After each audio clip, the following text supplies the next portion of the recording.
Nomor 9. Fungsi f dengan fx sama dengan 5c min x untuk suatu bilangan real yang memiliki inverse f inverse yang memenuhi f inverse 3 plus c kuadrat sama dengan 3. Berdasarkan informasi diberikan, manakah hubungan yang benar antara kuantitas P dan Q berikut? Ya udah, P-nya itu kan nilai C, Q-nya nilainya 4. Kalau yang ini berarti kita gunakan sifat hubungan fungsi dan inverse-nya ya. Kita gunakan sifat hubungan fungsi dan inverse-nya. Kita tahu kalau ada fx sama dengan y, kalau kamu tuker nih antara asal sama hasilnya, maka muncullah inverse. Jadi f inverse y itu sama dengan x. Atau kebalikannya, awalnya inverse nih, kalau mau ngilang inverse-nya, maka kamu tuker nih antara asal sama hasilnya. Tuh, maka hilanglah inverse-nya. Ini berlaku sifatnya bolak-balik ya. Tuh. Ya, kita gunakan sifat ini untuk memudahkan. Jadi nggak perlu diinversin ininya. Tuh, jadi kita tinggal gunakan sifat. Yang inverse kamu hilangin inverse-nya aja, biar nggak usah ngerubah yang ini ya. Biar lebih gampang. Ini kamu tuker nih, antara 3 plus C kuadrat sama 3. Maka dia akan berubah fungsinya jadi F3. Sama dengan 3 plus C kuadrat. Fx itu kan 5C min X. Berarti kalau F3 itu jadi 5C min 3. Sama dengan 3 plus C kuadrat. Kita pindah ruas, 0 sama dengan C kuadrat min 5C. Ini plus 6 ya. Kita faktorin. Ini berapa nih faktornya nih? Dikali 6 dijumlah min 5. Coba, biar saya nggak ngitung sendiri nih. Berapa faktornya? Siapa ya? Rifki. Min 2 sama min 3, Kak. Iya, min 2 sama min 3 ya. Min 2 sama min 3. Berarti dapat nilai C-nya boleh 2 atau 3. Di sini, ini kan nilai P-nya nih. P-nya berarti bisa 2, bisa 3. Kebetulan, kedua nilai ini itu kurang dari 4 ya. Kan Q-nya 4. Maka jawabannya yang B. Kuantitas Q lebih besar daripada kuantitas P. Tuh. Bisa dipahamin? Bisa, Kak. Sip. Nomor 10. Sistem persamaan linear dalam variabel X, Y, dan Z diketahui. Oh, ini ada 3 variabel ya. SPLTV ini. 6X tambah 12Y sama dengan 18. Oh, ini bisa disederhanakan ya. Ini kita sederhanakan dulu aja. Atau saya baca dulu sampai selesai deh soalnya. 4Y plus 8Z sama dengan 20. 3X plus 2Z sama dengan P memiliki solusi X sama dengan A, Y sama dengan B, dan Z sama dengan C. Di antara pernyataan berikut yang benar dalam ABC ya, berarti kita ganti X, Y, Z-nya dalam ABC aja sekalian. Sekalian kita sederhanakan ya. 6X tambah 12Y sama dengan 18, ini bisa kita bagi 6. Kalau dibagi 6, itu kan jadi berapa tuh dibagi 6 ya.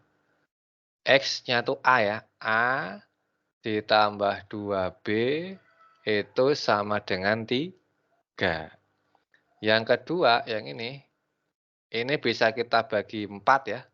Berarti B ditambah 2C sama dengan 5. Nah, ini nggak bisa nih.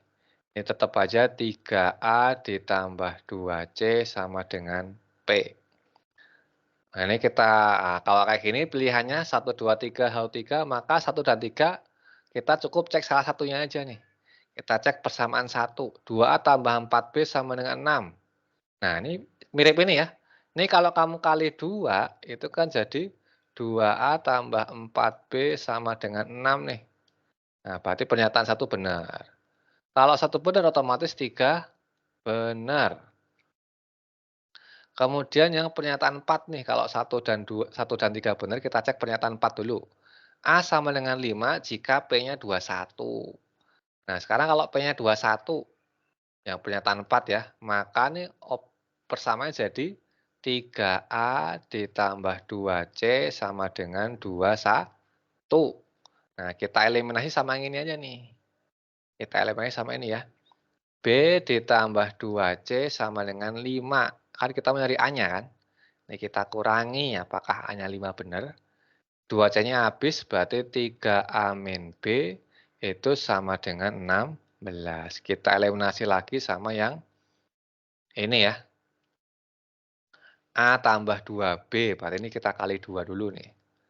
Kali 2. Ini berarti jadi 6A min 2B sama dengan 32. Kita eliminasi sama A tambah 2B sama dengan 3. Kita kurangi. Ini berarti 5A sama dengan, kok dikurang, ditambah ya, salah. Kita tambahin, bukan dikurang. Kita tambah, ini berarti 7A.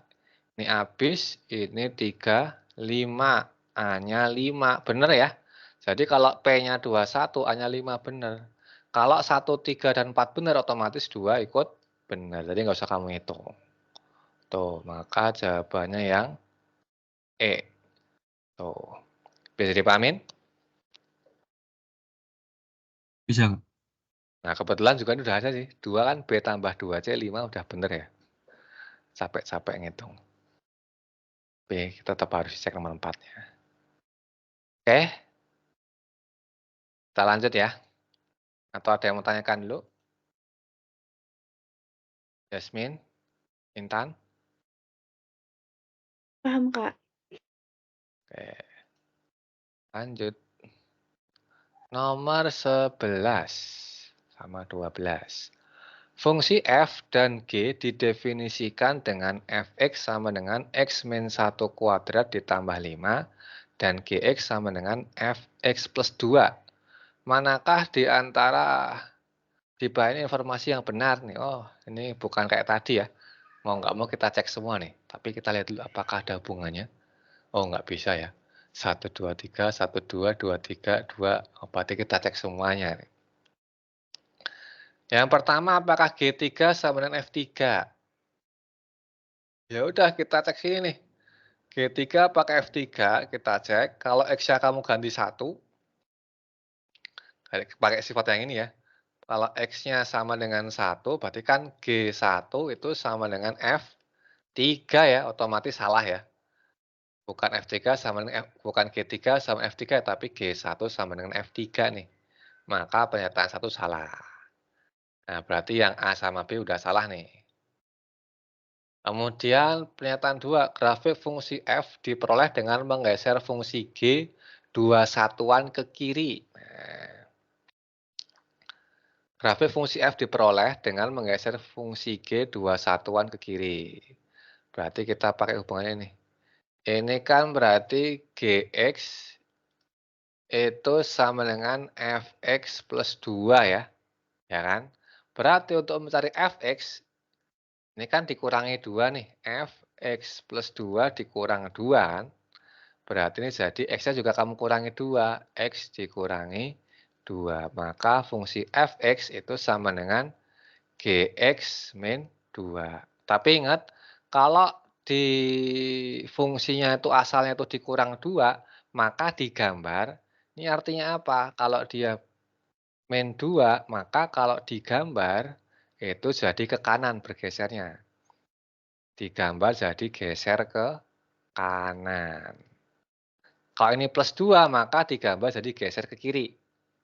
Ini, ntar dulu. Gambarnya digambar. Biar cukup. Ini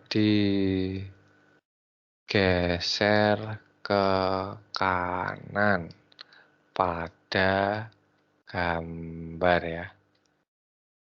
Nah, digambar itu jangan pada lah. Biar cukup. Digambar. Nah, jadi kalau ini plus justru ke kiri. Itu untuk X-nya ya. Ini karena berhubungan sama X-nya nih. Kalau sama Y-nya berarti atas bawah. Tapi kan ini nggak ada Y-nya ya. Tuh. Oh, kalau Y itu kalau di luar misalkan nih F, X ini plus 2 di luar. Ini berarti kan pindah ruasnya jadi min 2-nya di luar kan. Nah, itu baru kalau fungsinya yang ditambah atau dikurang berarti berhubungan sama atas sama bawah. Ini pernyataan 2 berarti salah ya. Kan digeser ke kiri kan. Harusnya ke kanan nih, karena kan X-2 kan, maka ke kanan. Maka pernyataan 2 salah ya jawabannya 3 saja. Tuh, atau mau cek lagi juga boleh nih. Grafik fungsi G memotong garis X sama dengan 0 juga boleh kita cek dulu di titik 0,6. Kita masukin kalau X-nya 0. X-nya 0 apakah hasilnya 6? Berarti kan G0 ya. G0 sama dengan F2. Masukin sini nih. Berarti 2 min 1, 1 kuadrat 1 ditambah 5. 6 bener ya? Berarti 0,6 bener kan? Nah, maka 3 saja. Tuh. Bisa dipahamin? Kebayang? Terutama yang Bayang nggak? nomor 2. Oke, sip. Yang lainnya kebayang ya? Atau ada yang masih bingung? Terutama yang di pernyataan kedua. Jelas, Velia, Farah?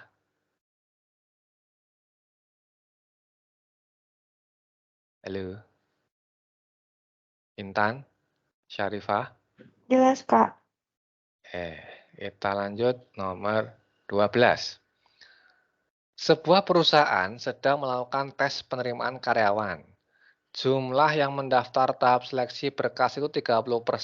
Begitupun tahap TKD dan psikotes. Seleksi akhir persentasenya 5% pembulatan ke atas ya, untuk masuk ke tahap wawancara. Jika pelamar yang mendaftar sebanyak 5.000 orang, maka banyak penempatan kerja untuk suatu divisi A di perusahaan tersebut dengan kuota 3 orang. Jadi yang diterima berapa, tapi diminta untuk divisi A itu cuma 3 orang. Maksudnya gitu ya. Kita cek dulu yang diterima berapa dulu nih sampai tahap wawancara nih. Kita cek dulu ya. Ini kan yang melamar tuh 5.000 nih. Berarti 5.000, pertama 5.000, seleksi pertama adalah berkas ya. Berkas itu 30%. 30% dari 5.000, 30% berarti kan 1.500 ya, 450 sih. 1.500 3 kali 5 kan. Dibagi 10 ya, berarti 1.500. Kemudian habis berkas itu TKD dan psikotes. Berarti TKD dulu baru psikotes ya. TKD dulu. TKD pelan-pelan nih. TKD itu 30% juga. Itu berarti 450 ya. 1.500 dikali 30% tuh 450. Dari 450 yang lolos TKD dilakukan psikotes. Itu juga 30%. Ini berarti 45 kali 3, 135 ya. 135 pelamar yang lolos untuk wawancara berarti ya. Seleksi akhir wawancara nih. Wawancara itu cuman diambil 5%. 5% 135 berapa? Coba bantuin ngitung dong. 135 kali 5. Berapa? Siapa nih? Yasmin?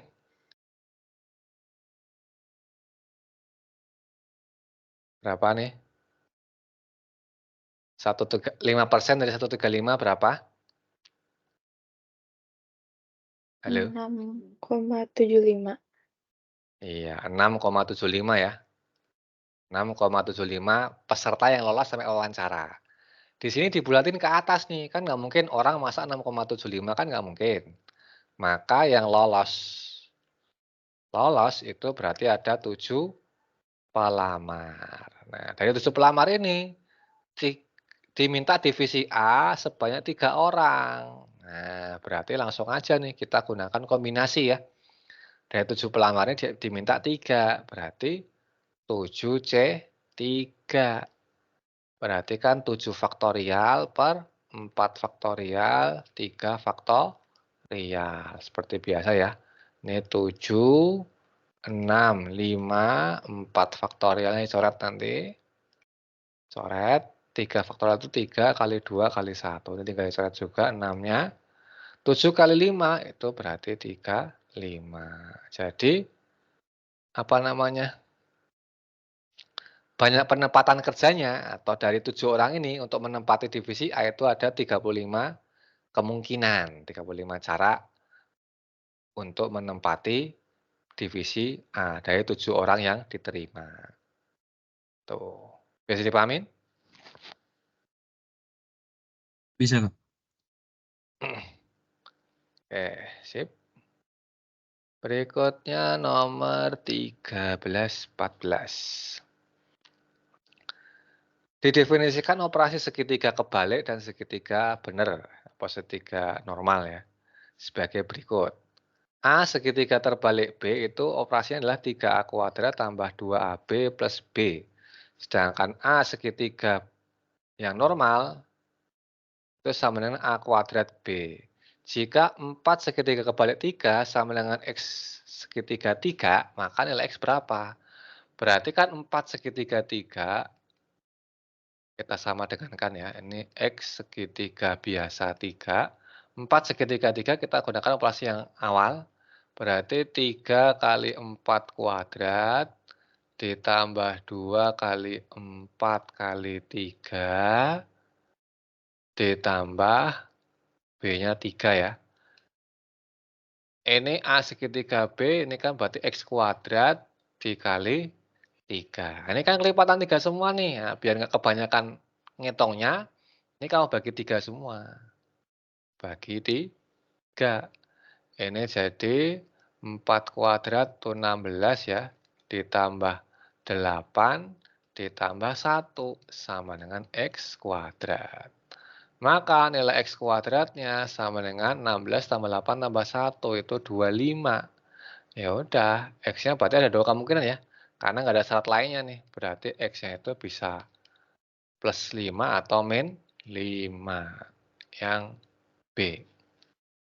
Tuh, bisa dipahamin? Bisa, Kak. Jelas. Berikutnya nomor 14, sebuah data terdiri dari 3, 7, 5A. Berapa banyak pernyataan berikut yang benar? Nah, jika A sama dengan 9, maka rata-rata 6. Oh, ini berarti dicek semua ya, karena ini banyak pernyataan berikut yang benar, berarti dicek semua. Pertama, jika A-nya 9, maka untuk pernyataan 1, kita urutin ya, berarti pertama 3, 5, 7, 9. Apakah rata-rata 6? Kita jumlahkan dulu rata-ratanya. 3 tambah 5 tambah 7 tambah 9 dibagi 4. Ini berapa nih? 3 tambah 5 tambah 7 tambah 9. Coba bantuin ngitung. 24, Kak.